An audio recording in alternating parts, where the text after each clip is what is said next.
Olá pessoal, tudo bem? Bom, agora vocês não estão me vendo porque eu falei que ia preparar um material para vocês sobre literatura para o Senado, dando uma dica para vocês, para dizer para onde vocês iriam começar a estudar. Eu fiz uma live outro dia, falei toda a teoria, o caminho que eu achava, né, conversando com vocês pontualmente, e hoje eu resolvi trazer um material assim um pouco mais organizado, porque na live não dava para eu compartilhar, então eu trouxe aqui um material um pouco mais organizado com algumas dicas que são interessantes e também para mostrar a vocês como que o CESP cobra isso em concurso público, tá certo? Que tipo de questões vocês podem esperar, tá? Que são questões do CESP, questões feitas tanto para a prova do vestibular UNB, que é uma das fontes que a gente usa para literatura, não é?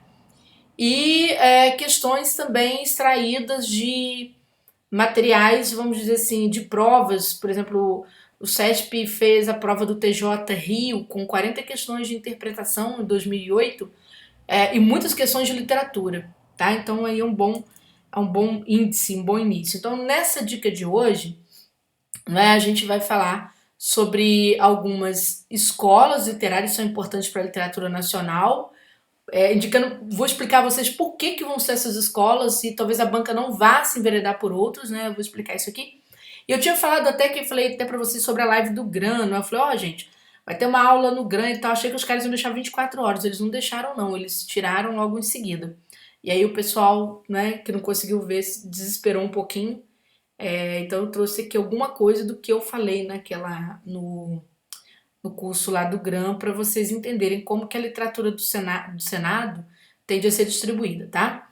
Para quem é nosso aluno, a gente começa dia 7/8, ou seja, amanhã, a nossa aula de literatura para o Senado, tanto no turma de redação quanto no primeira turma, tá? São dois cursos, até vou explicar, porque de vez em quando o pessoal tem dúvida. É o seguinte, o turma de redação tem cursos específicos, ele tem redação, mais redação com. Ó, gente, aqui, cuidado com o endereço novo, tá bom? Turma de redacão concursos.com.br. Aqui você tem redação mais as questões específicas de área, tá certo? E aqui tem o bônus de português e de literatura, tá? Bônus de português e literatura. Aqui no primeira turma é um curso que eu faço parceria com professores. Então aqui no primeira turma só tem redação, por enquanto, que eu estou fazendo com o professor Alex Mendes, ele é professor de conhecimentos gerais, então ele vai falar sobre atualidades no curso, e aqui redação para todos os cargos. Os temas não se repetem, tá? Eu tô falando isso porque quem é aluno nosso do turma pergunta, eu queria lá na primeira turma também fazer mais umas redações. De boa, pode ir que os temas não se repetem e lembrando que vocês têm um desconto especial, esse preço aqui é o preço pro povo, tá certo? Mas quem já é aluno do curso tem um desconto de uma plataforma para outra. Bom, gente, vamos lá então, esclarecendo, né? A gente vai falar sobre a literatura nacional. Vejam só, eu estou gravando esse material aqui antes da publicação do edital. Por que eu gosto de falar isso? Prepara, você falou que ia cair tal coisa. Não, eu tenho que esperar o edital sair para fechar a questão.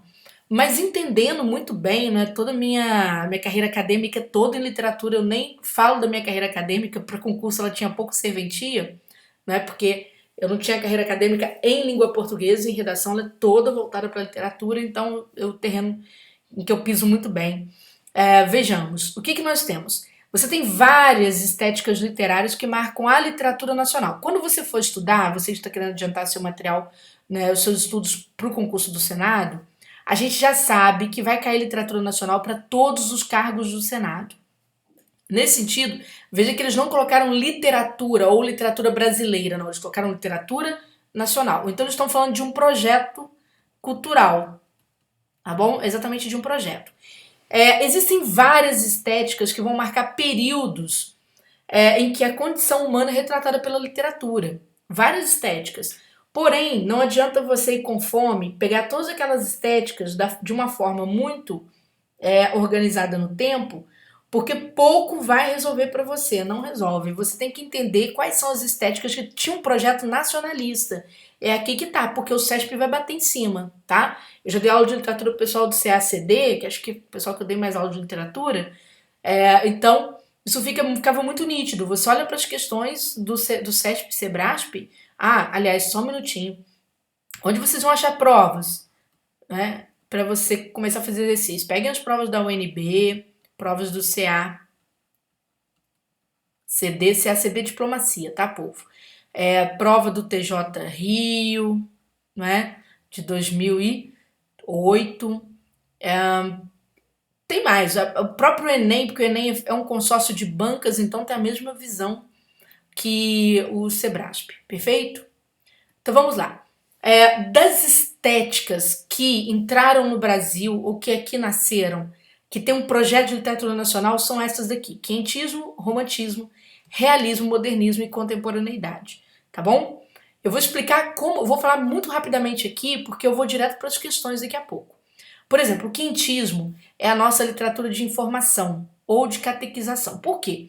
É a literatura que surge, gente, no século XVI, certo? Vai surgir no século XVI, e é a literatura do descobrimento. Então a visão de quem escrevia aqui é uma visão eurocêntrica.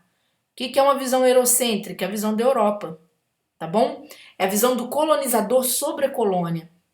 Então aqui, os primeiros documentos que foram produzidos aqui foram produzidos por europeus. Você não tem brasileiros escrevendo aqui, não. Ocorre quando os europeus chegam aqui. Então você não tem propriamente uma literatura, para falar a verdade, não existe. Existe uma marca das primeiras escritas, né? Nós tínhamos o registro oral, que era dos índios, e aí se chegou aqui os primeiros escritos, foi a carta, né, de Pero Vaz de Caminha, né, vamos dizer assim, os materiais de catequização do Padre Anchieta, tá certo? Então você tem, uma literatura de informação que vai traduzir o que os europeus viam aqui, e essa literatura vai para a Europa para poder esclarecer a corte sobre o que era esse mundo. Não tinha celular para gravar, então o que se fazia era uma literatura descritiva e narrativa, basicamente. E também, na visão dos europeus, os índios não eram civilizados. Então o que eles queriam fazer? Catequizar. Aí você tem muita produção de material aqui no Brasil, não é, para a catequização dos índios. Então é uma literatura que ela tem um projeto nacional? Não, ela é um embrião da literatura nacional, mas ela não tem um projeto de literatura nacional. Ela não tem nada a ver com as demais estéticas. É muito importante que você entenda. Essa literatura é bem isolada, ela trata apenas de informação. Depois nós entramos na era romântica. Opa, aqui já vai muita atenção. Olha a evolução das coisas, ó. O que aconteceu aqui na era romântica? Isso aqui, gente, primeira metade do século XIX no Brasil. Vejam que eu saltei o barroco, não é? Saltei o neoclassicismo aqui no Brasil. Não quis mexer com essas questões. Por quê? Porque ali não havia projetos nesse sentido. Mas o romantismo já começa a se preocupar com o nacionalismo. Por quê? Foi o que eu expliquei. Aqui se forma, eu expliquei na minha live, né? Aqui é formada uma sociedade média, começa a nascer daqui os brasileiros que são filhos de portugueses e negros e índios começam a nascer basicamente em território brasileiro, e eles vêm com esse sentimento nacionalista. Ainda mais porque esses brasileiros vão estudar onde? Na Europa. Ó, atenção, por enquanto Europa. Aqui não tinha universidade para esses brasileiros. Então eles vão para fora estudar. Eles voltam, por exemplo, da Europa, né, com todas aquelas ideias que ainda são da Revolução Francesa, que aconteceu um tempo atrás. Aquelas ideias libertárias, não é? Aqueles ideais de liberdade da Revolução Francesa.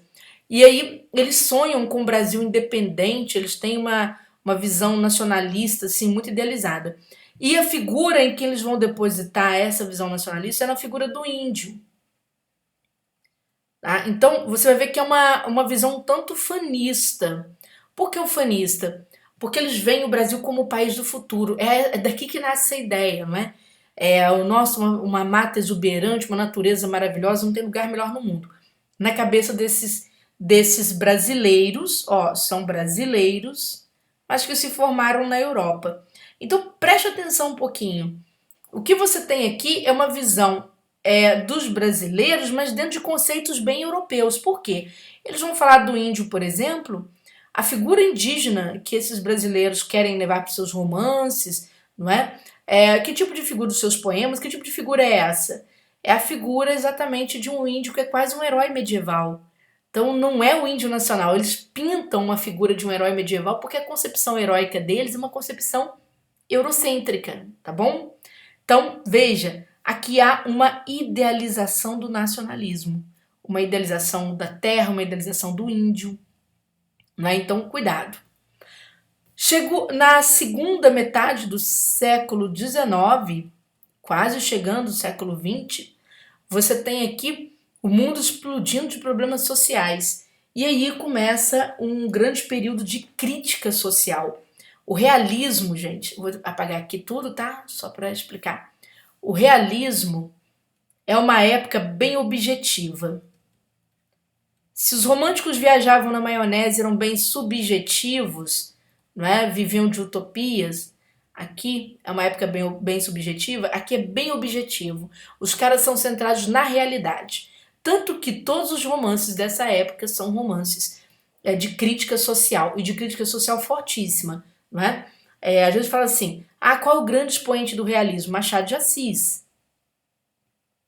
Machado de Assis é um dos autores principais do CESP, tá? Em prova de concurso público, né? O pessoal do Sebrasp vai colocar texto de Machado de Assis para você interpretar. Então, o que acontece? Há uma crítica social muito forte. Você tem o papel da mulher, né, sendo observado pelo Machado de Assis, tem lá o romance Capitu, a mulher silenciada no casamento, não é?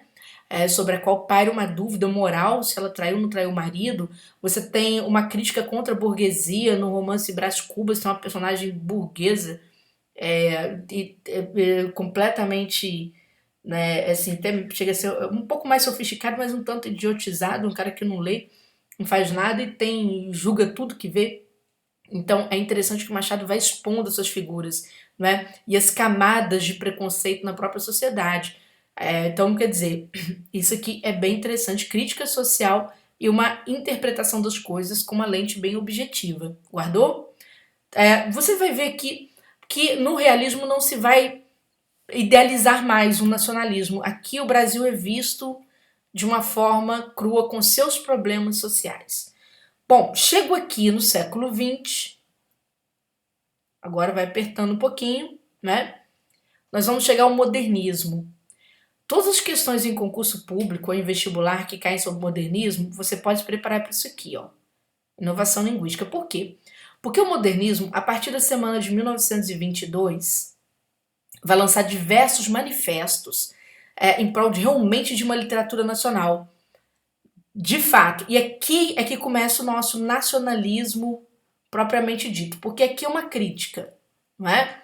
Aqui não se pensou no nacionalismo de fato, pensou nos problemas sociais do Brasil. Mas o modernismo começa a pensar o nacionalismo. Ele vai em busca de uma essência nacionalista. Para ele, em busca dessa essência, o que ele faz? Ele rompe com o passado, principalmente com o romantismo. Você tem uma ruptura com os valores europeus. Eles realmente não querem aquela visão idealizada, são bastante irônicos, é uma ruptura feita à base de ironia, né? Eles brincam muito com tudo que houve no passado, com o romantismo, com o quentismo, né? Eles poupam ali o Machado de Assis no realismo, mas eles vão lá para trás e detonam todo mundo. Por quê? Porque a ideia deles é se preocupar com uma literatura bem nacional. Então eles ironizam o passado, tentando destruir aquele passado de herança europeia. E ao mesmo tempo promovem inovação linguística. De que modo, gente? Trazendo linguagem coloquial para os textos. É a primeira vez que o poema perde a rima, não é? Que a literatura trabalha com uma linguagem mais popular, tá certo? O povo vem para dentro da literatura. Então esse é um peso do modernismo. É claro que existem outras questões. O modernismo vai se importar com questões sociais, sim, no seu segundo momento, tá? Ele tem também uma crítica social, né, já no seu segundo momento. Ele tem um primeiro momento que é de ruptura e inovação linguística, que é o grande marco dele. Depois, os autores, grandes autores do modernismo, Guimarães Rosa, né, Raquel de Queiroz, são autores que vão falar principalmente sobre a seca. Graciliano Ramos vai falar sobre a época, vamos dizer assim, vai falar sobre a seca e vai falar também sobre uma época obscura, né, sobre a ditadura, ainda na era Vargas e tal. Então você tem todo esse processo que é bastante assim voltado para o Brasil mesmo. Sua linguagem, suas causas, a literatura se diversifica, ela vai para o interior, ela vai falar do sertanejo, não é? Ela vai para o interior de Minas com Guimarães Rosa, ela vai para o interior do Nordeste com a Raquel de Queiroz e por aí vai, tá? Com José Lins do Rego e por aí vai. Então ela se diversifica bastante. Ela vai para o sul do Brasil com Érico Veríssimo. Então é uma literatura que vai falar dos problemas nossos, problemas sociais também. Mas lembrando que na hora que você pensar em modernismo tem que pensar muito em inovação linguística. E esta parte aqui é uma parte bastante delicada, não é? Que eu considero as questões mais difíceis, estão centradas na chamada literatura contemporânea, não é? Aqui não se fala em nomes de expressão, vocês vão entender direitinho e vocês já podem ter essa sensação. Ah, eu não conheço grandes autores hoje. Ah, cadê o Carlos Drummond? Não, né, ele é modernista, não tem um Carlos Drummond hoje, então vocês vão entender por quê. Vou apagar aqui só para eu seguir. O que acontece é o seguinte, a literatura contemporânea, se o modernismo, vejam só, se o modernismo era marcado pela inovação linguística, a literatura contemporânea é marcada pela inovação de linguagens. Aliás, toda a arte contemporânea. Inovação de linguística é você trazer um pouco de coloquialismo, tá bom, para o texto. Melhorar as metáforas e atenção. Né? E tudo em geral que tem a ver com a linguagem. Então se mexe apenas com o objeto da literatura, que é a linguagem. Na contemporaneidade, não. A literatura reflete exatamente os problemas do homem atual. O que nós temos hoje? Nós temos tecnologia, né? Tecnologia. A tecnologia nos coloca em contato com diferentes linguagens, música, imagens, sons variados, não é? Dança e tal. A literatura aqui também vai ser assim. Se faz literatura no corpo, texto no corpo, texto.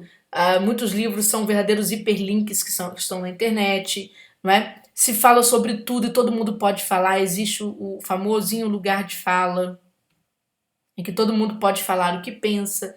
Então, a literatura contemporânea hoje reflete essa vastidão de coisas que a gente tem, tá certo?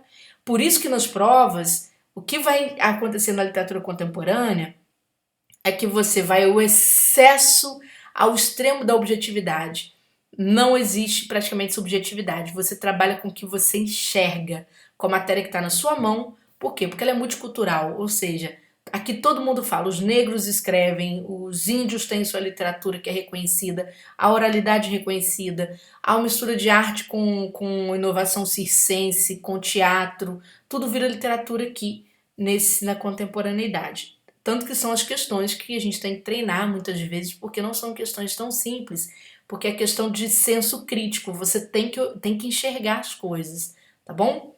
Mas não é nada difícil em treinamento não, tá? Confesso que não. Então, guardou alguns dados aqui interessantes? Ó, daqui para lá, ainda uma visão eurocêntrica, do realismo para cá, uma visão de brasilidade mais aprofundada. E aqui na contemporaneidade, é uma visão global, uma visão de globalização. Por quê? Porque se descobre que, na verdade, você tem brasileiros, mas tem muito estrangeiro na sua terra, e sua terra recebeu o estrangeiro a vida inteira. Então você tem uma visão mais global das culturas, né? Você tem que dar voz a todas as culturas que estão aqui. Então vamos lá. Falei um pouquinho da teoria, gente, aqui é dica, então a gente fala um pouco mais rápido, mas eu quero te mostrar como cai, tá bom? Por exemplo, isso aqui são questões, né, do CESP para o vestibular UNB, algumas questões são de concurso. Então vamos lá. Aqui diz assim, a primeira questão. Detalhe, todas as questões têm texto, tá, gente? Todas as questões têm texto. Aqui eu não trouxe texto para essas primeiras porque elas são bem conceituais, então não preciso tanto de texto. O item 1 diz que a Carta de Pero Vaz de Caminha é considerado o texto inaugural da literatura brasileira. De fato, sim. Né? Esse aqui é o quintismo. E é o texto inaugural. Cuidado com os justificativos do CESP. Ele faz uma afirmação correta e vem aqui trazer a causa. Aí diz que é devido ao caráter inventivo de seu autor, no que se refere às descrições e aos eventos narrados. Realmente a carta é descritiva e ela narra bastante do que ele viu aqui. É inventivo? Peraí, quintismo é literatura que é mesmo? De informação. Então não foi o que ele inventou, foi o que ele viu. Ele é testemunho ocular do que ele viu aqui. É claro que ele vai interpretar, gente, com um olhar de europeu. Ele vai ver as índias nuas e ele vai ficar assim, né, um pouco assustado com aquelas pessoas sem roupa, mas é o olhar europeu dele sobre elas, entendeu? Então, aqui está errado, porque não tem caráter inventivo. É um caráter real, um caráter de informação. O que há é subjetividade na interpretação dele. Ele tem alguma coisinha de subjetivo aqui, né? Nossa forma de ver as coisas dentro da nossa ótica. 2. Tendo advindo o processo do processo de colonização, a literatura brasileira, realmente ela adveio desse processo, ela nasce desse processo, né? Se constituiu contraditoriamente como fruto da imposição de valores da metrópole, ou seja, Europa, né, Portugal, e como expressão do local, certo? Olha que interessante que eles falaram aqui, muito interessante. Vocês viram meu quadrinho? Né? Então eu acerto bem meu quadrinho e tenho certeza que assim que sair o programa do Senado, tudo que tá aqui vai bater. Por quê? Daqui até aqui você tem uma visão de Europa sobre o Brasil. Visão europeia, visão, por exemplo, dos portugueses, né? Que eram os nossos colonizadores. Para cá se tenta construir uma literatura bem brasileira, tá? Aqui uma literatura pátria, tá certo? Com uma visão de brasilidade. E na contemporaneidade, que é a miscelânea da globalização. Então, quando ele diz aqui, ó, tendo advindo do processo de colonização, quer dizer, ela nasceu com o processo de colonização, mas ela se constituiu de forma contraditória como fruto da imposição de valores da metrópole, né, fruto de uma visão europeia, e como expressão do local, sim, porque existe a literatura que foi feita aqui também, não é? Tendo advindo, aqui já é repetição, tá bom? Eu colei 2 vezes aqui. Então, gente, correto isso aqui? Correto. A nossa literatura ela tem esses dois lados. Ela tem essa visão contraditória. Ela tem o início da visão da metrópole, não é? Sobre as coisas aqui. E tem ao mesmo tempo, depois, mais tarde, a visão do brasileiro sobre suas coisas, suas necessidades. Item 3. Na primeira fase do romantismo brasileiro, a figura do índio é apropriada, não é? Como índice de nativismo, então romantismo, ó. Lembra do indianismo, a visão, né, do índio como objeto da cultura nacional, não é isso?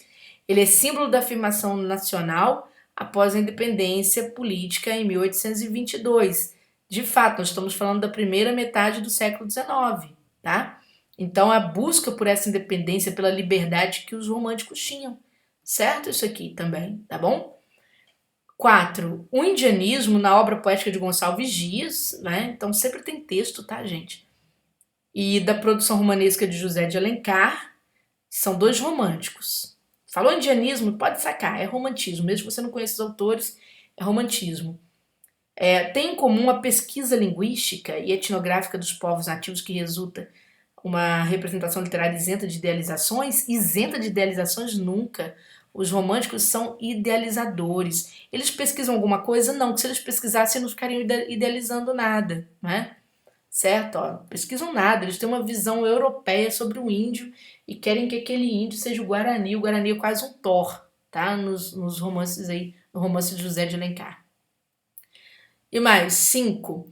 Agora nós temos um texto, eu trouxe aqui metade de um texto, dá para responder essa parte aqui, né? Vocês vão ter questões de textos, questões teóricas, naturalmente. A recusa do narrador. Agora nós temos uma narrativa. Muito importante as narrativas. A parte mais importante de uma narrativa, gente, é o seu final, tá? Mas isso aqui é dica para outro bate-momento. Mas a recusa do narrador, tem que descobrir quem é o narrador. Há um detalhe importante que vocês vão ver aqui, depois eu vou falar quando eu estiver trabalhando poesia, quando eu vier dar dicas de poema. É muito importante você prestar atenção na figura do eu na literatura, porque é um conceito bem atual, tá, gente? É o lugar de fala. É um conceito muito doido, muito questionado, mas muito interessante, que é o conceito de lugar de fala. Quem fala? Qual é a perspectiva de quem fala? Perspectiva de quem fala. É isso que a literatura questiona. Qual é a perspectiva de quem fala? Hoje até aconteceu uma questão polêmica, não sei se foi hoje ou outro dia, sobre essa questão de lugar de fala. A gente tem uma historiadora chamada Lilia Moritz Schwartz, e essa é a nossa principal historiadora no momento, assim, um dos nomes mais importantes da história do Brasil, porque ela trabalha revisando toda a história do Brasil, inclusive colocando a literatura negra, né, literatura não, a história, o papel do negro em primeiro plano, não é? Todo o trabalho dela de revisão. E ela fez um texto, ela foi muito infeliz, ela fez um texto sobre a Beyoncé, falando que não se deve glamorizar a questão da luta negra, porque ela fala que tem muito mais a ver, assim, muito mais abaixo. E algumas pessoas brigaram muito com a Lilian Schwartz nas redes sociais. Inclusive, eu lembro que a Isa, que é a cantora Isa, cantora, a Isa deu um cala-boca nela, assim, falando: olha, quem é você, mulher branca, falando que uma mulher negra deve usar? Muito interessante. O que a Isa está protestando é com relação ao lugar de fala, porque no entendimento, a mulher negra vai saber falar melhor sobre ela do que a mulher branca falando sobre ela. Mas lugar de fala não é você cancelar os outros, muito pelo contrário. Lugar de fala é perspectiva, você tem que perceber a perspectiva e interpretar se aquela interpretação beneficia ou não, né? E não cancelar. Então vamos lá, mas isso eu só quis mostrar para vocês entenderem o que é lugar de fala, tá? E como isso é polêmico. Vamos lá. A recusa do narrador em juntar-se ao cortejo popular aponta de forma metafórica para um traço marcante da obra machadiana, o qual prenuncia o modernismo, não é? Lembrando que a obra machadiana é do realismo, ou seja, acontece antes do modernismo. A defesa da autonomia da literatura em relação aos temas sociais. Olha que coisa interessante. Ai, ai, vamos lá. Se você tiver um texto, cuidado, hein, gente? Na prova eu terei questões teóricas e questões de interpretação. Quando você pegar a questão de interpretação, olha o seu olhar.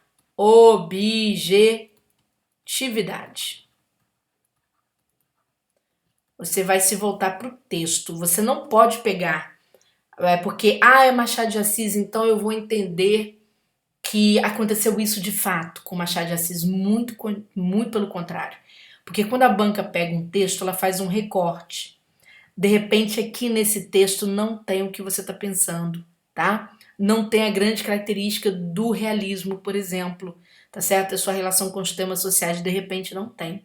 Então, toda vez que a banca for interpretar, guarde isso para você não entrar pelo cano. Você vai ao texto.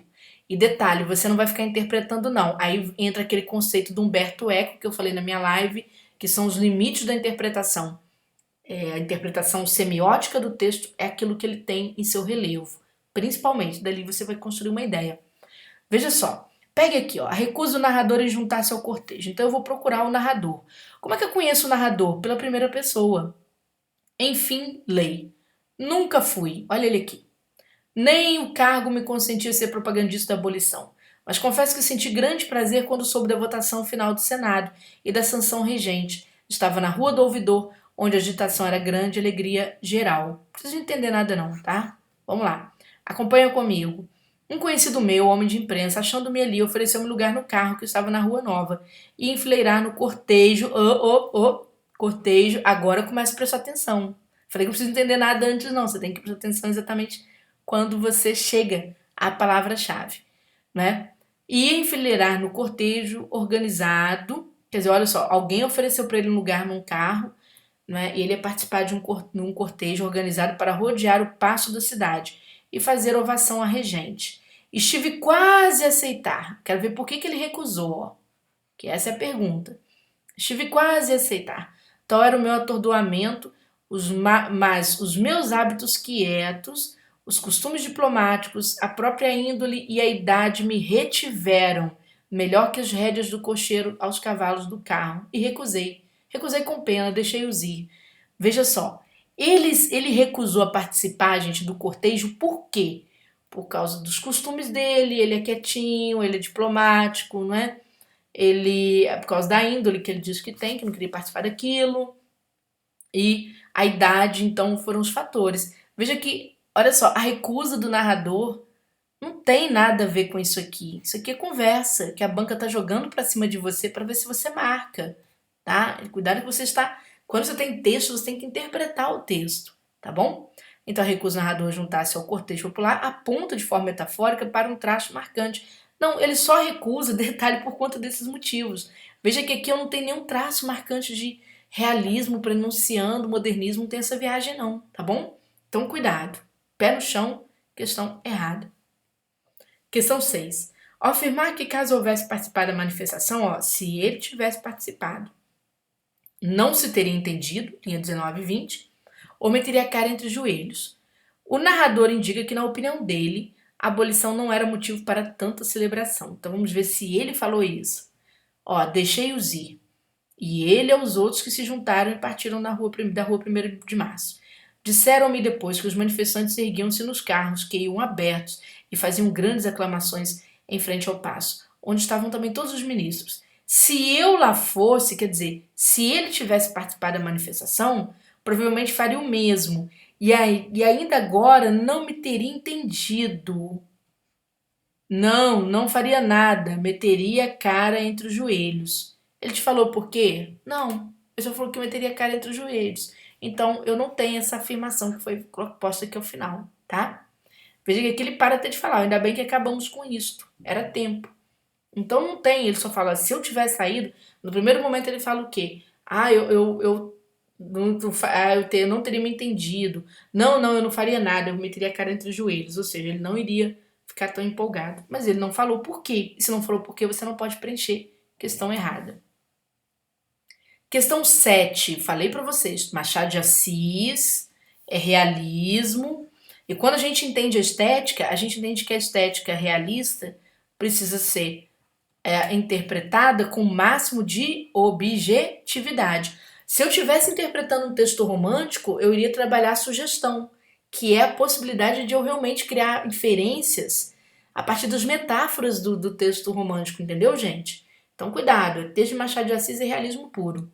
Questão 7, caiu no TJ Rio, a banca perguntando, infere-se do primeiro período do texto. Opa, então tem que responder o realismo, primeiro período, primeiro ponto final.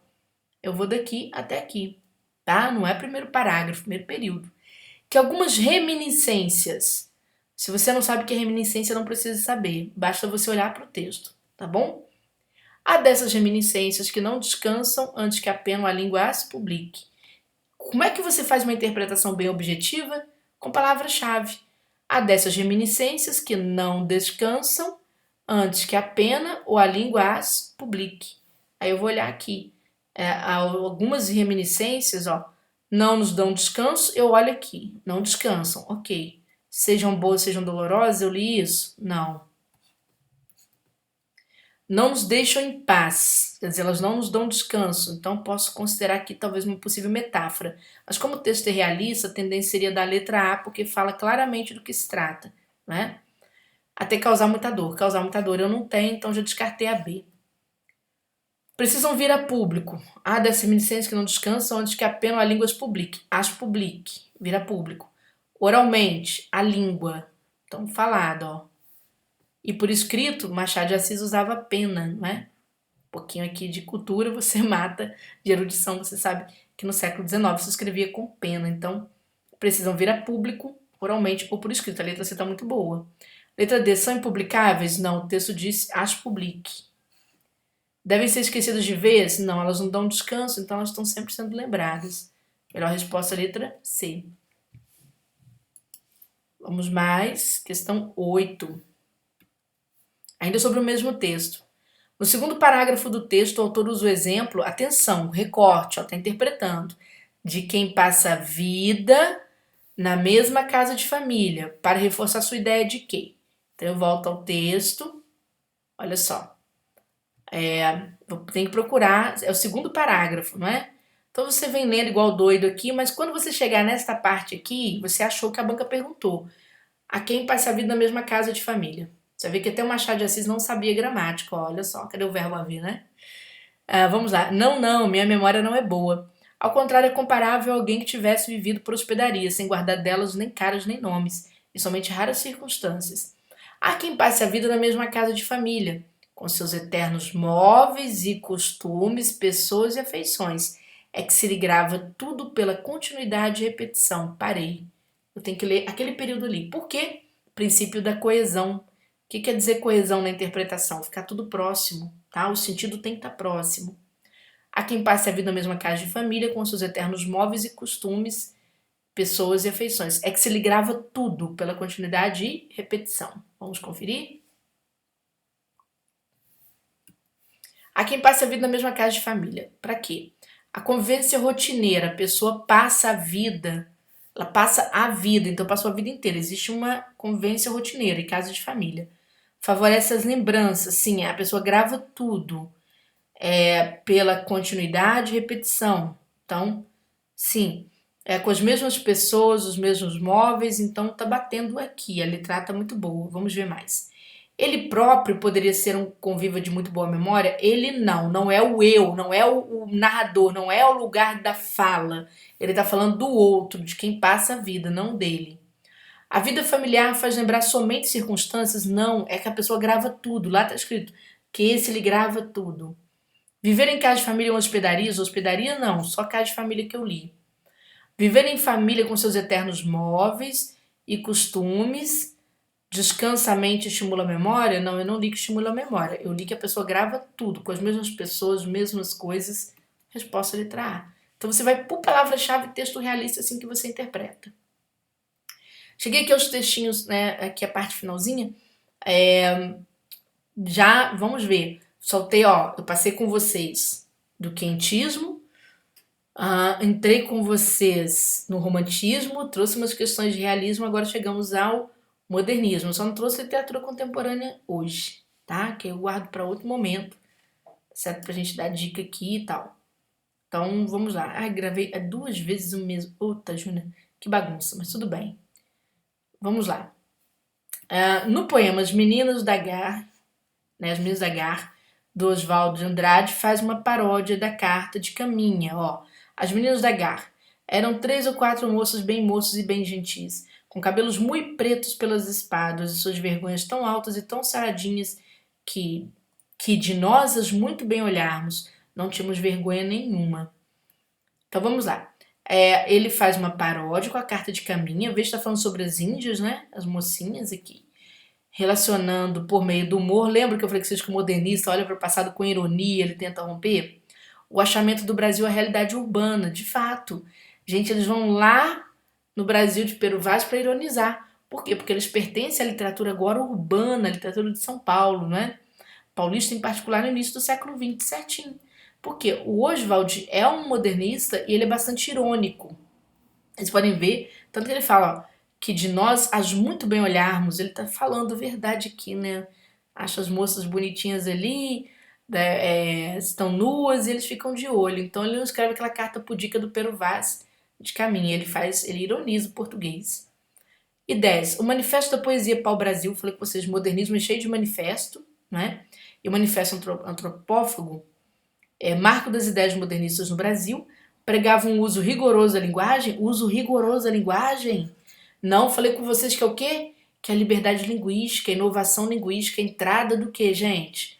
Do coloquialismo, e não evitavam o coloquialismo, pelo contrário, celebravam o coloquialismo. Questão errada, tá bom?